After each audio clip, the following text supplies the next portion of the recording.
We see that, in fact, that the United States and other countries are following the path of constantly expanding the range and raising the technical levels of the weapons that they supply to Ukraine. This does not contribute to the speedy settlement of the solution, but vice versa. This cannot prevent the Russian Federation from achieving its goals in the course of a special military operation, but this leads to the fact that, unfortunately, the suffering of the Ukrainian people will continue longer than they might otherwise. For more, let's go to correspondent Nick Holdsworth. Nick, the language used there by Dmitri Peskov, echoing what had been said a day earlier by Russia's president, is this a change of tack, or is this sticking to that message that it's really a war against the West? No, they're singing to the same hymn sheet on this. They've been saying this all along. Vladimir Putin has sought to cast this war as not a unprovoked attack by Russia on its neighbour Ukraine, but as a war between Russia and the West, between Russia and NATO, Russia and the US. They're just being a little bit more explicit. They're clearly not at all happy about the reception that Volodymyr Zelenskiy received in the White House yesterday. They're not happy about increased US aid. They're certainly not happy about those Patriot anti-missile batteries, because that will knock more Russian missiles and drones out of the air as they're trying to bomb Ukraine into submission this winter by destroying its critical infrastructure, heating, lighting, hot water, etc.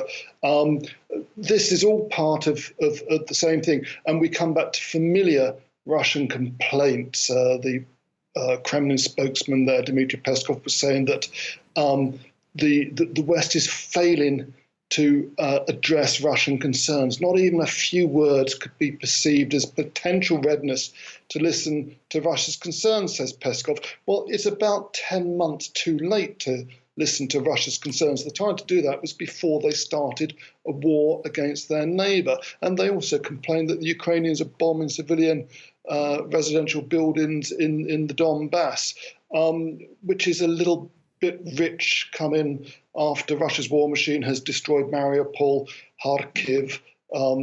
It's destroying Kherson after it retreated from Kherson. These are all familiar Russian tropes, and as the president of Russia yesterday, Putin, said yesterday, they will fund this war. They will basically create a war economy and give the military everything it wants. Give the military everything it wants. You talk about funding, Nick.